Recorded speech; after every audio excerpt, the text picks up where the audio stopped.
Broadcasting live from somewhere underneath the ground.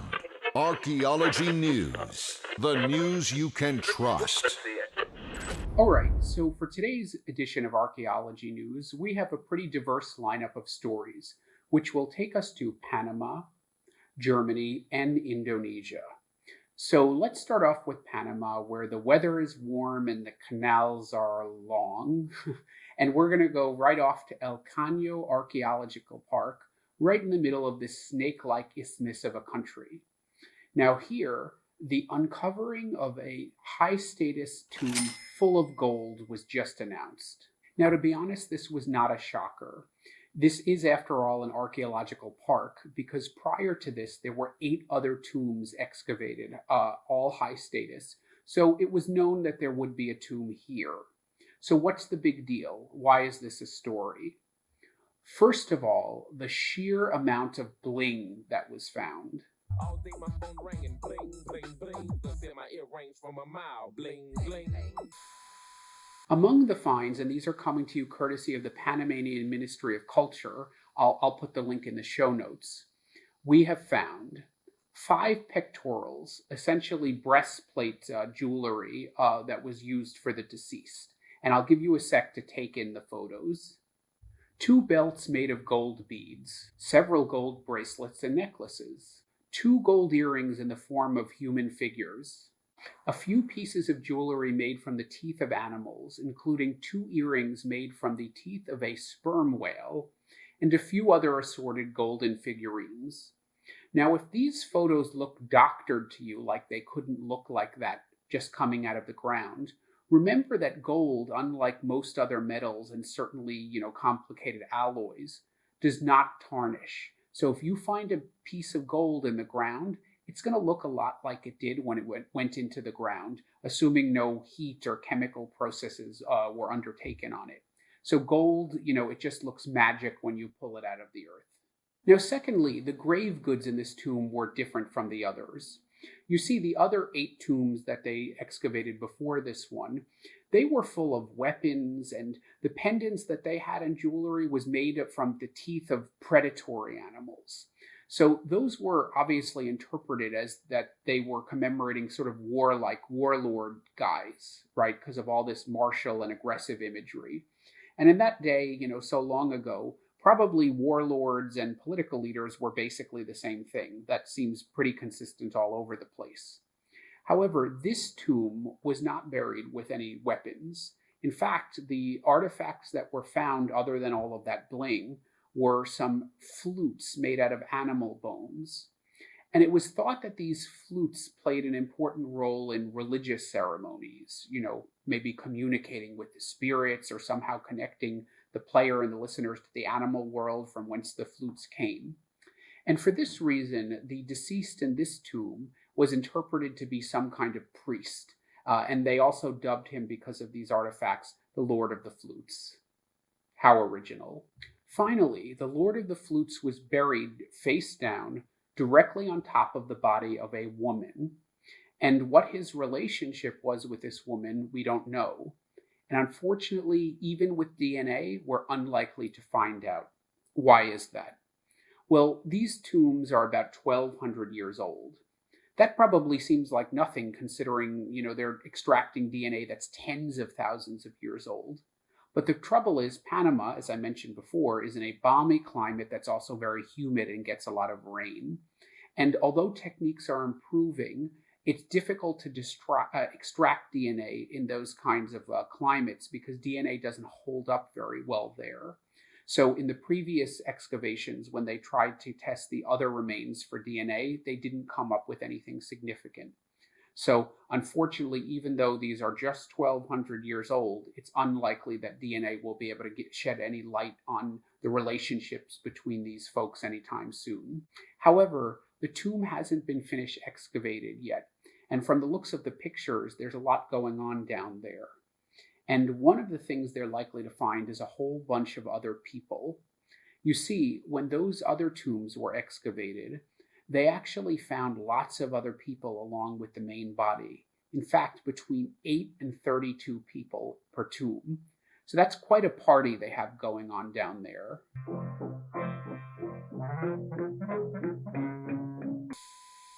And who were those people? Probably retainers, slaves, servants, other people who would be important in the afterlife.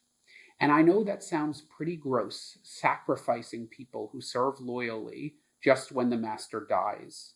However, that's something that you see actually a lot in the world, from Egypt to a lot of parts of Europe in ancient tombs.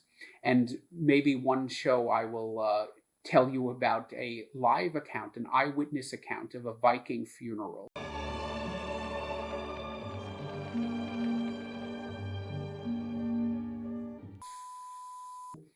But maybe not. This is actually a family-friendly show. But let's just say, yes, it's a morbid practice, but you see that in other places. Anyway, watch this space. They still haven't finished digging, and from the looks of the photo, that tomb is chock full of other stuff. Okay, now we're off to Germany, where another tomb, this one much older, was discovered. But the difference is this one was discovered by accident. So, let's go to the city of Magdeburg, which is about 150 kilometers or 100 miles west of Berlin, the capital. And there, Intel, the American chipmaker, was building a big facility. So in order to do the construction, they needed to have an archaeological survey. Let's pause for a moment. If you remember from my interview with Mike Parker Pearson, most archaeology is actually done by what's called rescue or commercial archaeology. And he had a big role in developing the protocols for that in the UK. So what that is when you have a building, something that needs to be built, there are legally required steps you need, like an environmental survey. One of those is an archaeological survey. Now, big projects like factories or airports or highways or railways, those are often jackpots for archaeology. Some examples in this country, the UK, in recent times are the extension of Heathrow runway and Terminal 5 at Heathrow.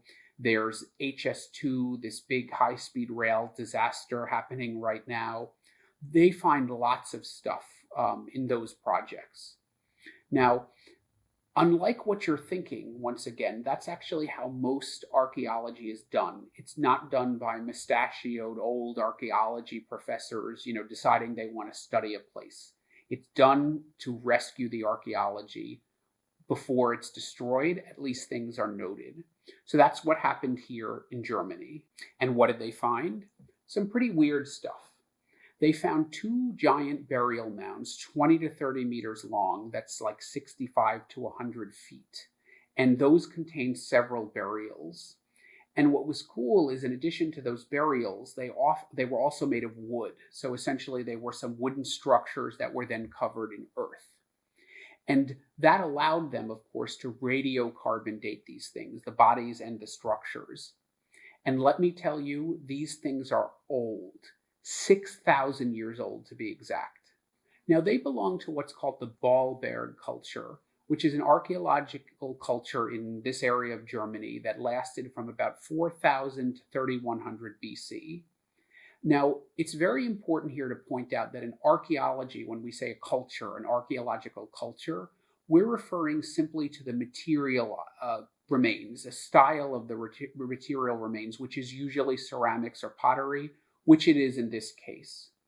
Now, the mistake people often make is equating that with a culture of people, and that is a big problem. Why is that a problem? Well, it really messes up our interpretation of what might have happened. For example, and I think I mentioned this one before in a different episode, the Soviet Union, as we know, collapsed in the early 1990s. And suddenly that they were open to the world, and you had this big proliferation of American fashion, blue jeans and big hair. Now, let's pretend we're an archaeologist 10,000 years in the future studying the material remains of that time. If we sort of equated the material culture with an actual human culture or polity, we could very easily conclude that America invaded this whole area of the world, and so all of this material culture was Americans either enforcing it on the people there, or the people adopting it because America was victorious, or America actually just sort of colonized that area. And as we know, that's not what happened. But if we assumed material culture spoke for a human culture, we would make that mistake. Another acid test I use, just imagine our life, wherever you are right now. You died and got buried, and someone was studying you long in the distant future. Well, thanks to our phones, they might assume that some Apple country, the Apple culture, let's call it, took over almost the whole world in a mighty empire. I have a Samsung, but you get the point. That's not what happened. And yet, if we equate an archaeological culture with a human culture, that's what we would believe. So that's just a quick way to think about how simplistic archaeological interpretations can be and how that goes wrong. But anyway, I digress. Let's get back to the subject. So there were these Neolithic people 5,000 or 6,000 years ago who left behind the ball-beared culture. And as happens in many places, a lot of the remains, these monuments that they built, like these burial mounds, were repurposed later by other people. And you see this all over the place. If you look at Stonehenge, for example, that was built at some point and it was in use for hundreds and even thousands of years after that. And the whole landscape around it as well, if you remember from my conversation with Mike Parker Pearson. And as time passed, different people came and went, and they added to it, they changed it, as they were incorporating it into their own sort of belief system and ritual practices. And this probably had an important role in legitimating their ties to the land, because they took these, what they even recognized then to be old ancient structures, and brought them into their mythologies, tying them to the land in a sense, legitimating their reason for being there. You see this in my area of study too, where early medieval people in Britain, they actually buried their dead sometimes in Iron Age and even older features, like burial mounds. And as we know, these early medieval people in Britain, a lot of them were immigrants. They were new to the area.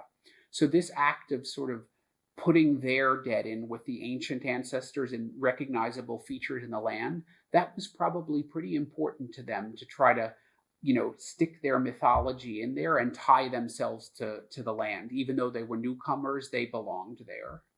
Anyway, so like 1,000 years after those two mounds were built, there was another group of people who had an archaeological culture that we call the globular amphora culture, once again named after their ceramics. So they set up shop in the area. And they actually built a processional route between those two mounds. So they incorporated this now into their own space. And they buried a man along that route. He was 35 to 40 years old, probably a ripe old age at that time. But here's where it gets a little weird. Then they also sacrificed two 2 to 3 year old cattle, and they buried those behind the man. And next to the man, they buried a chariot. So essentially with these burials, what they were doing was simulating this sort of image of a man in a cart being pulled by oxen, maybe plowing the land, and being pulled on to the great unknown, let's say. And you actually see this kind of thing in burials around this area at this time, this same sort of manipulation of an image. And it also probably shows the importance of cows, cattle in their culture, because those feature very prominently as well. And we see this in other places, other parts of Europe and the Middle East. At this time, cows and cattle, these were probably among people's most prized possessions. Their food source, their heat source, their fertilizer source, their transportation. So that's what you're seeing in these burials. And then, about 1,000 years after that, the corded ware people came to town. Now, they were people from the Eurasian steppe who came to populate much of Europe at that time in the early Bronze Age. And they actually dug a ditch along the processional routeway, and they didn't actually disturb the other features, and they incorporated it into a landscape of their own. Because just about half a kilometer, a little more than that, away from the mounds, they built some burial mounds of their own and buried their dead there. So here you have it, 3 different groups of people, 1,000 years spaced apart, starting 6,000 years ago, all elaborated upon this same landscape with burials and other features that were significant to them. And again, that's something you see in a lot of places. If you want to know more about that at Stonehenge, watch my interview with Mike Barker-Pearson. All right, and finally off to Indonesia for a bit of fake news. So you may remember this late last year in 2023 because it actually broke out into the popular media, where there was supposedly something like a 25,000-year-old man-made pyramid discovered in Gunung Padang, Indonesia, sort of in between Jakarta, the capital, and another main city, Bandung. Now, when I first heard about this, it seemed pretty unbelievable to me. You see, that kind of age would put it at more than 20,000 years older than the pyramids at Giza. And to build something like that, you need to marshal so many human resources, which usually requires some kind of system of authority or statehood. And there just, as far as I know, wasn't any evidence for that in what is now Indonesia, or really anywhere else in the world that long ago. So you need some material remains to really be convincing that that was man-made that long ago. Secondly, this reminded me of a sort of man-made pyramid hoax mountain thing from Bosnia, which was floating around about 20 years ago. Now, at that time, a wealthy businessman was shopping around this theory that this mountain outside of Sarajevo, which also looked very angular and, symmetric, was a man-made pyramid, not a natural mountain. And that panned out not so well. In fact, just a couple years ago, for and giggles, I did visit the place, and yeah, it's a natural mountain. Well, anyway, yeah, this hill in Indonesia looked a lot like that to me too from the pictures. And having been to this area in Indonesia many times, I can tell you that there's a lot of sort of pointy hills and mountains around, because this area, this Java, which is the most populated island in Indonesia, is basically one big field of dormant and even active volcanoes. I mean, they don't call it the Ring of Fire for nothing. And it burns, burns, burns, the ring of fire, the ring of fire. And guess what? There is a volcano underneath this site. Well, anyway, there had been talk about this for years, so what put it in the news just recently? Well, at the end of last year, late 2023, Archaeological Prospection, an academic journal, published an article that had a few findings. So first, they did a geophysical survey of the feature and found that there were hidden chambers in the feature. Now, if you want to know more about geophysics, check out my episode a couple weeks back of the ABCs of Archaeology, where we did G for geophysics. So they did a geophysical survey. And they also took some radiocarbon dating from soil in and around the feature, and they found dates thousands and thousands of years old. So yeah, science, pretty convincing, right? Wrong! Well, it also sounds too good to be true, and it was. You see, the information that they were providing in the article was totally legit, real, but their interpretation, that was BS. So the first major problem with the article was those radiocarbon dates were taken and they were legit, but they were not in areas that showed any sort of man-made features or artifacts, so they were just saying like, yeah, this is old dirt.